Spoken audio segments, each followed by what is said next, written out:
నమస్తే. తెలుగు రాష్ట్రాల్లో political fire ఓ range లో రాజుకుంటోంది. ఏపీలో నేతలు విమర్శల డోసు పెంచుతూ ఉండగా తెలంగాణలో ప్రత్యర్థులపైన తమదైన స్టైల్లో పంచులు విసురుతున్నారు టీ లీడర్స్. రెండు తెలుగు రాష్ట్రాల్లో లీడర్ల మాటల తూటాలు నిప్పులు రాజేస్తున్నాయి. సినిమా పంచ్ డైలాగ్స్ మించిన నాయకుల డైలాగ్ వార్ను ఇప్పుడు పొలిటికల్ ఫైర్ లో చూద్దాం.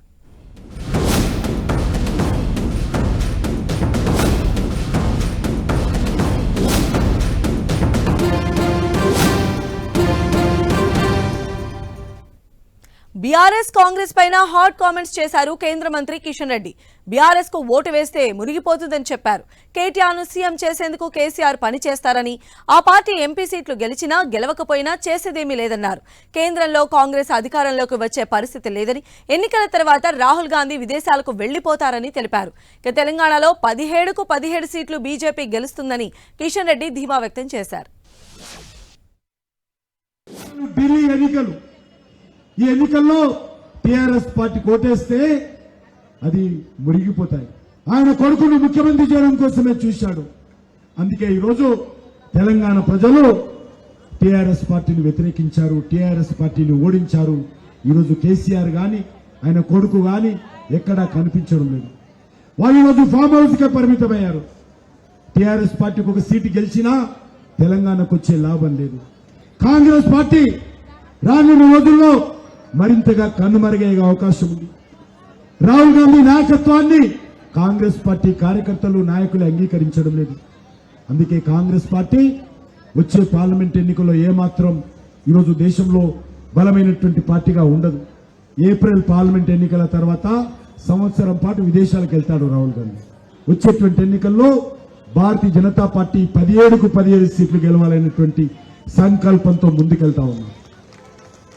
ఏ ఇంటికెళ్ళినా, ఏ బస్తీకెళ్ళినా, ఏ వాడకెళ్ళినా, ఏ వ్యక్తిని కలిసినా ఒకటే మాట, బీజేపీ బీజేపీ మోడీ. మరోవైపు కిషన్ అన్నకు కౌంటర్ ఇచ్చారు తెలంగాణ సీఎం రేవంత్ రెడ్డి. రాష్ట్ర ప్రభుత్వం తరపున ఆహ్వానం అందినా కేంద్ర మంత్రి కిషన్ రెడ్డి రావటం లేదని మండిపడ్డారు. ప్రజా సమస్యలపైన రాష్ట్ర ప్రభుత్వానికి ఎందుకు సహకరించడం లేదని ప్రశ్నించారు. గత 10 ఏళ్లలో రాష్ట్రాన్ని బీఆర్ఎస్ అప్పుల కుప్పగా మార్చిందని రేవంత్ రెడ్డి విమర్శించారు. మీరు గతంలో కేంద్ర మంత్రిగా మీరు బాధ్యత తీసుకున్న తర్వాత చంద్రశేఖరరావు గారు అపాయింట్మెంట్ అడిగితే ఇవ్వలేదు, నన్ను అభినందించలేదని మీరు తెగ బాధపడిపోయారు. కొత్త ప్రభుత్వం ఏర్పడి 75 రోజుల పైచిలుకైంది. నేనే మిమ్మల్ని మాట్లాడడానికి ప్రయత్నం చేసిన, సమస్యలు ఏమనుంటే కలుద్దామన్న. ఈరోజు వరకు కనీసము ఈ ప్రభుత్వాన్ని ప్రజా సమస్యల మీద ఏదన్నా ఒక అంశం మీద ఎప్పుడైనా కలిసిందా మీరు? ఇప్పుడు కూడా సూటిగా టీఆర్ఎస్ పార్టీకి సవాల్ విసురుతున్నా, మీరు మీ 10 సంవత్సరాలలో 2 ఎన్నికల మేనిఫెస్టోలు, మొన్న మేము ఎన్నికలలో ఇచ్చిన 6 గ్యారెంటీల మీద ప్రత్యేక శాసనసభ సమావేశాలు పెట్టి చర్చించడానికి మీరు సిద్ధంగా ఉన్నారా? ఎవరప్ప చెప్పిరా? ప్రాజెక్టులు ఇంటికి పిలిచి పంచపక్ష ప్రమాణాలు పెట్టి జీవోలు మీ ఇంట్లో తీసి మొత్తం కొల్లగొట్టమని చెప్పి మీరే తాళాలకు గుర్తి జగన్ రెడ్డి చేతిలో పెడతారు. కృష్ణానది జలాలు మీరు కొల్లగొట్టకపోండి. స్వయంగా కేసీఆర్ మాట్లాడింది చూపించినా కూడా కనీసం ఇప్పటికైనా అర్థం చేసుకొని నోరు మూసుకొని ఉంటారేమని మేము అనుకున్నాం. మళ్ళీ అదే తప్పుడు మాటలు మాట్లాడుకుంటాం. కిషన్ రెడ్డి పైన రేవంత్ కౌంటర్ అటాక్ దిగితే కాంగ్రెస్ సర్కార్ పైన విమర్శలు గుప్పించారు మాజీ మంత్రి ఈటెల రాజేందర్. ప్రభుత్వాన్ని ఏర్పాటు చేయడానికి కాంగ్రెస్ అనేక బూటకపు హామీలు ఇచ్చిందని, వాటిని వెంటనే అమలు చేయాలని డిమాండ్ చేశారు. కేంద్రంలో బీజేపీ మరోసారి ప్రభుత్వం ఏర్పాటు చేయడం ఖాయమన్నారు. అలాగే తెలంగాణలో 17 ఎంపీ సీట్లు బీజేపీ గెలుస్తుందని ఈటెల రాజేందర్ ధీమా వ్యక్తం చేశారు. ఇక్కడ అనేక హామీలు ఇచ్చిండ్రు. నేను గెలవంగానే లక్ష రూపాయలు చొప్పున ఎక్స్ట్రా భూబాధితులకు ఇస్తాం, 5 లక్షల రూపాయలు భూములు కోల్పోయిన కుటుంబాలకు 18 సంవత్సరాలు నిండే వాళ్ళకి ఏదైతే ఇవ్వాలని అవి కూడా ఇస్తాం, ఇళ్ల జాగాలకు పట్టాలు ఇస్తాం, ఇల్లు కట్టిస్తామని హామీలు ఇచ్చిండ్రు. ఇవాళ వాటి ఊసే ఎత్తట్లేదు. ఓట్లు డబ్బల పడేంత వరకు అన్ని రకాల హామీలు ఇచ్చిండ్రు. మరి ఒక్క హామీ అమలైతలేదని చెప్పి ఇవాళ ప్రజలు అడుగుతూ ఉన్నారు. సరే, కేసీఆర్కి ఇవాళ అధికారం లేకపోవచ్చు, ఆ పార్టీ అధికారం రాకపోవచ్చు, ప్రభుత్వం రాకపోవచ్చు, కానీ నేను తెలంగాణ ప్రజానికానికి ఒకటే కోరుతున్నా, మళ్ళీ మోసపు వాగ్దానాలతో ఇలా కాంగ్రెస్ పార్టీ అనేక హామీలు ఇచ్చింది. నాకు తెలిసి ఒక బస్సులో ఫ్రీ ప్రయాణం తప్ప ఒక్క హామీ కూడా ఇప్పటిదాకా అమలు కాలే. కాంగ్రెస్ పైన ఈటెలా ఫుల్ ఫైర్ అవుతుంటే మరోవైపు బీజేపీ ఓ 420 పార్టీ అని నిప్పులు చెరిగారు మాజీ ఎమ్మెల్యే జగ్గారెడ్డి. ప్రజలను మోసం చేసినందుకు బీజేపీ పైన చీటింగ్ కేసు పెట్టాలన్నారు. మీకు ఎందుకు ఇవ్వాలని కాంగ్రెస్ పార్టీ ప్రశ్నిస్తున్నారు. యువకులకు ఉద్యోగాలు ఇచ్చిరని ఇవాళ, గరీబులకు ఆర్థికంగా సాయం చేసిరని ఇవాళ ఎందుకు ఇవ్వాలి? 400 సీట్లు మీరు 420, బీజేపీ పార్టీ 420 చీటింగ్. మీరు 400 అడిగే అర్హత లేదు.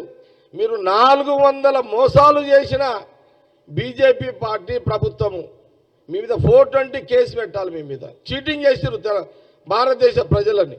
మా ప్రధానమంత్రి మోడీ డీజిల్ ధరలు పెంచేది లేకుంటే పెట్రోలు, గ్యాసు, నిత్యావసర వస్తువులు, పప్పుల మీద కానీ, నూనె మీద కానీ, సబ్బుల మీద కానీ ఈ ధరలు పెంచుతుంటే ఎప్పుడు నోరు మెదపవరు, వీళ్ళు నోరు ఎప్పరు.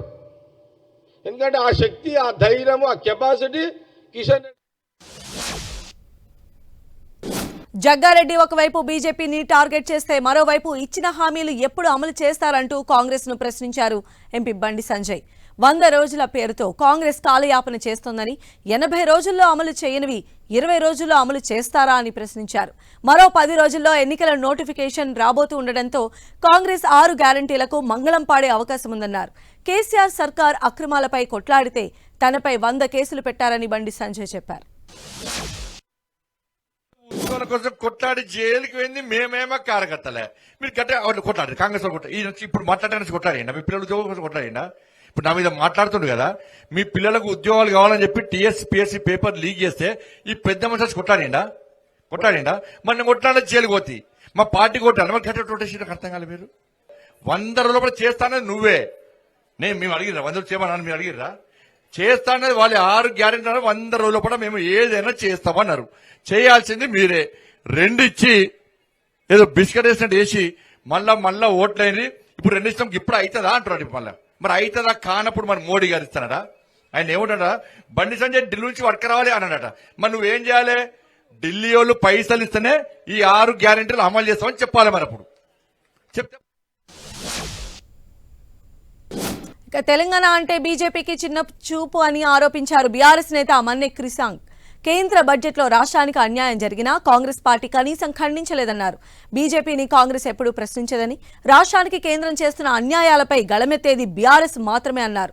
తెలంగాణకు బీజేపీ చేసిన మోసాన్ని ప్రజల్లోకి తీసుకువెళతామని క్రిసాంగ్ తెలిపారు. అన్యాయమైన బీఆర్ఎస్ స్పందించింది.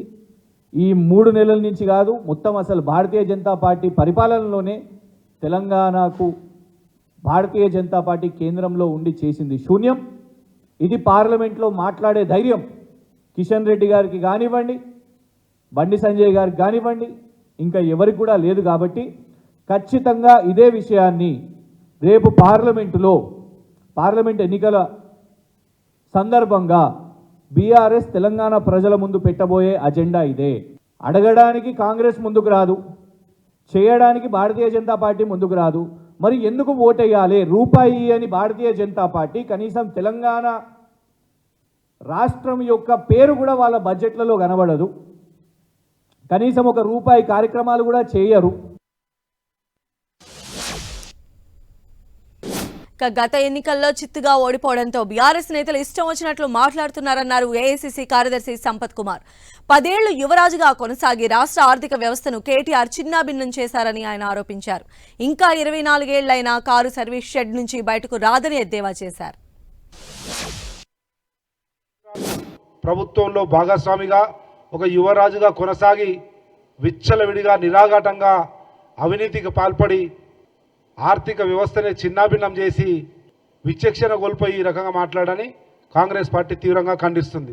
నువ్వు బుడర్ఖానా తీస్మార్ఖానా, కాంగ్రెస్ పార్టీ బుడర్ఖానా తీస్మార్ఖానా, మా రేవంత్ రెడ్డి తీస్మార్ఖానా అన్నది స్పష్టంగా తెలంగాణ రాష్ట్ర ప్రజలు చెప్పిర్రు. వారి అభిమతాన్ని ఓటు రూపంలో చూయించేసిర్రు. మొత్తం తేటతెల్లం అయిపోయింది. 80 రోజులు కూడా కాలే, అప్పుడే మళ్ళా తీస్మార్ఖాన్లు బుడర్ఖాన్లు అని మాట్లాడుతూ ఉన్నావు. విచక్షణ కోల్పోయినావు. ఇది మంచి పద్ధతి కాదని మరొకసారి. తమ నేత సంపత్ కామెంట్స్ కు సపోర్ట్ గా మాట్లాడారు ఎమ్మెల్సీ మహేష్ కుమార్ గౌడ్. కేటీఆర్ అహంకారంతో మాట్లాడుతున్నారని మండిపడ్డారు. కేసీఆర్ పైన కామారెడ్డిలో రేవంత్ రెడ్డి పోటీ చేసినప్పుడే ఆయన కాంగ్రెస్ సీఎం అభ్యర్థని ప్రజలకు అర్థమైందన్నారు. అందుకే ప్రజలు కాంగ్రెస్ కు పట్టం కట్టారన్నారు. రేవంత్ రెడ్డి గారిని ముఖ్యమంత్రి అభ్యర్థి ప్రకటిస్తే 35 సీట్లు కూడా రావనట్టు ఒక మాట మాట్లాడే ముందు దానివల్ల అర్థమైంది ఆయన రాజకీయ పరిజ్ఞానం ఎంతుందనేది. కాంగ్రెస్ పార్టీ పరిపూర్ణమైన ప్రజాస్వామ్యాన్ని నమ్ముకున్న పార్టీ. ముందే ముఖ్యమంత్రిని డిక్లేర్ చేసే ఆచారం లేనటువంటి జాతీయ పార్టీ. కానీ ఆనాడు ఎప్పుడైతే ముఖ్యమంత్రి గారు కామారెడ్డిలో పోటీ చేస్తూ ఉన్నాడో మాజీ ముఖ్యమంత్రి కేసీఆర్ గారు హైకమాండ్ రేవంత్ రెడ్డి గారిని తీసుకొచ్చి కామారెడ్డిలో పోటీ పెట్టినప్పుడే రాష్ట్ర ప్రజలకు అర్థమైంది రేవంత్ రెడ్డి గారు ముఖ్యమంత్రి అభ్యర్థి అని. వచ్చే లోక్సభ ఎన్నికల్లో తాను పోటీ చేసి తీరుతానని చెప్పారు కాంగ్రెస్ సీనియర్ నేత విహెచ్. ఖమ్మం నుంచి పోటీ చేయాలంటూ అక్కడి క్యాడర్ తన్ను అడుగుతున్నారని చెప్పారు. కాంగ్రెస్ లో తాను నంబర్ 2గా ఉన్నానని, రేవంత్ తర్వాత తానే రాష్ట్రంలో ఎక్కువగా తిరిగానని చెప్పారు. పోటీ చేసి తీర్తా దానికి చూడు, ఏది ఖమ్మం నుంచి నేను చేసిన కార్యక్రమాలు చూడండి. ఇది నేను పంపించింది కాదు, ఖమ్మం ప్రజలే పంపించారు. అన్ని కార్యక్రమాలలో పాల్గొన్నా, ఏఐసిసి ఇచ్చిన ప్రతి ప్రోగ్రామ్ లో పాల్గొన్నా. అదే విధంగా రైతులకు సంఖ్యలు వేస్తే ఆ ప్రాంతానికి పోయి రైతులను ఆదుకున్నా. ఒక్కొక్కరికి ₹1,00,000 ఇచ్చి 10 మంది ఆదుకున్నా. భాగీదారంటే నాకంటే తిరిగేటోడు ఎవడు ఉన్నాడు రా బాబు? ఇక్కడనే కాదు, యావత్ భారతదేశంలో నా లెక్క పనిచేసేటోడిని చూపించమనండి. ఆ కుటుంబానికి లాయల్. నాకంటే తిరిగేటోడు ఎవడున్నాడు చెప్పండి. ఇవాళ కూడా నాకు న్యాయం చేయమని అడుగుతున్నా. నాకు ఒక్కటే నమ్మికున్నది, రేవంత్ రెడ్డికి అవుట్ రైట్ సపోర్ట్ చేసిన, మొదలు వ్యతిరేకమైన సోనియా గాంధీ సపోర్ట్ చేసిన, ఆయన మీద హైకమాండ్ మీద నమ్మికున్నది. ఎట్టి పరిస్థితుల్లో ఇస్తే హైయెస్ట్ మెజార్టీతో. ఓవైపు రాజకీయ నేతల మధ్య మాటల మంటలు కొనసాగుతుంటే మరోవైపు తన భవిష్యత్ అంతా ఏఐసిసి అధిష్టానం సీఎం రేవంత్ చేతుల్లో ఉందన్నారు కాంగ్రెస్ నేత అద్దంకి దయాకర్. తాను నిఖార్సైన కాంగ్రెస్ కార్యకర్తనని, పార్టీ తన సేవలను ఎలా ఉపయోగించుకున్నా సేవ చేసేందుకు సిద్ధంగా ఉన్నానని చెప్పారు. మంత్ర లేకపోతే ఇంకేది అని తీసుకునేది ఏఐసిసి అధిష్టానంతో పాటు మా పిసిసి అధ్యక్షుడు, మా ముఖ్యమంత్రి గారి నిర్ణయం మేరకు ఉంటుంది. నేను ఒక నిఖార్సైన కాంగ్రెస్ కార్యకర్తగా లేదంటే నాయకునిగా కాంగ్రెస్ పార్టీ కొరకు పనిచేయడమే నా లక్ష్యంగా పనిచేస్తుంది. ఒక్క తుంగతుర్తిని మాత్రమే నేను టికెట్ అడగడం జరిగింది. మిగతా ఏది కూడా వాళ్ళు ఆలోచిస్తున్నారు. నేను అనుకుంటున్న కాంగ్రెస్ అమ్ముల పొదిలో అస్త్రంగా దాయకని వాడతారేమో అని అనుకుంటున్నాను. అది మా పెద్దల్ని కూడా నేను ఈ మధ్యన కలిసిన, కేబినెట్ మంత్రులను కూడా కలిసిన, వాళ్ళందరూ కూడా చెప్పింది ఏంటంటే ఒక మంచి అవకాశం నీకు ఇవ్వడానికి అధిష్టానంతో పాటు మేమందరం కూడా సిద్ధంగా ఉన్నామనే ఒక ఆలోచన వచ్చింది. కాబట్టి నిర్ణయం ఏదైనా కూడా నేను చేయగలిగింది నా శక్తి కొలది వారిని కన్సల్టేషన్కి వెళ్లి నాకు సహకరించమని చెప్పాల్సిందే తప్పితే మరొకటి లేదు. డెఫినెట్ గా ఒక మంచి అవకాశం కాంగ్రెస్.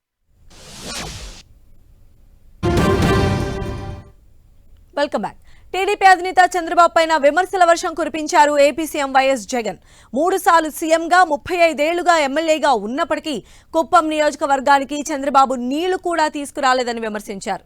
సొంత నియోజకవర్గాన్ని పట్టించుకోని చంద్రబాబు రాష్ట్రానికి ఏం చేస్తారని ప్రశ్నించారు. చంద్రబాబు ప్రజలకు మంచి చేస్తే పొత్తులు పెట్టుకోవాల్సిన అవసరం ఏంటని ప్రశ్నించారు.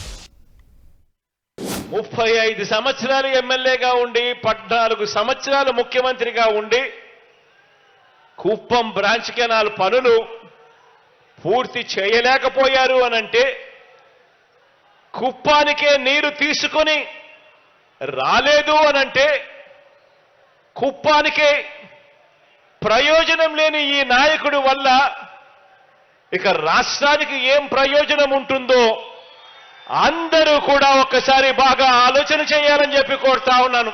ఈ మనిషి ఇవాళ మరో 4గురితో పొత్తు పెట్టుకొని ఎన్నికల్లో పోటీకి దిగాడు. మంచి చేసి ఉంటే పొత్తులు ఎందుకు అని మనం అడిగితే మాట్లాడాడు. మీ పేరు చెబితే గుర్తుకొచ్చే ఒక్క మంచైనా ఉందా, గుర్తుకొచ్చే ఒక్క స్కీమ్ అయినా ఉందా అని చెప్పి మనం అడిగితే మాట్లాడడు. ప్రతి ఇంటికి కేజీ బంగారం ఇస్తానంటాడు, ప్రతి ఇంటికి ఒక బెంచ్ కారు కొనిస్తానని చెప్పి కూడా అంటాడు. ఆలోచన చేయమని అడుగుతా ఉన్నాను. 14 సంవత్సరాలు ముఖ్యమంత్రిగా చేసిన ఈ వ్యక్తి, ఏ రోజైనా ఏ మంచి కూడా చెయ్యని ఈ వ్యక్తి ప్రతి ఎన్నికలప్పుడు కూడా ఒక రంగురంగుల మేనిఫెస్టో తీసుకొని వచ్చి ఏ రకంగా ప్రజలను వెన్నుపోటు పొడుస్తా ఉన్నాడు. ఇటువంటి వ్యక్తి మాటలను నమ్మగలమా అన్నది ప్రతి తమ బాస్ కు సపోర్ట్ గా చంద్రబాబుపై నిప్పులు చెరిగారు మంత్రి అంబటి రాంబాబు. చంద్రబాబు 14 ఏళ్లుగా సీఎంగా ఉండి వెన్నుపోటు అనే ఒకే ఒక్క పథకాన్ని ప్రవేశపెట్టారని సెటైర్లు వేశారు. పవన్ కళ్యాణ్ 24 సీట్లకు కకృతిపడి చంద్రబాబు పల్లకి మోస్తున్నారని ఎద్దేవా చేశారు. చంద్రబాబు ఎన్టీఆర్ను వెన్నుపోటు పొడిచినట్లు పవన్ కళ్యాణ్ను కూడా వెన్నుపోటు పొడుస్తారని అంబటి రాంబాబు విమర్శించారు.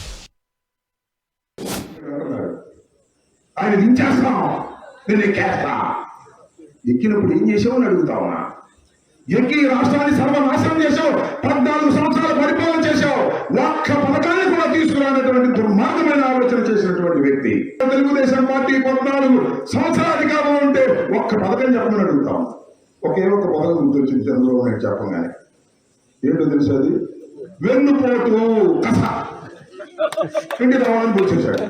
ముష్టి 24 సీట్లకి కక్కుర్తి పడి పవన్ కళ్యాణ్ చంద్రబాబు పల్లకి మోస్తారంటున్నాడు. పవన్ కళ్యాణ్ ముఖ్యమంత్రి కాదు, పవన్ కళ్యాణ్ ఓటేశారు హక్కు ఎవరికి లేదు. పవన్ కళ్యాణ్ మాటని చంద్రబాబుకు ఓటేస్తే శ్రీమద్రమారముడు గోవిందే పవన్ కళ్యాణ్ కూడా కసరకను పొడుస్తాడు, ఎన్టీ రామారావు పొడిచినట్టుగా.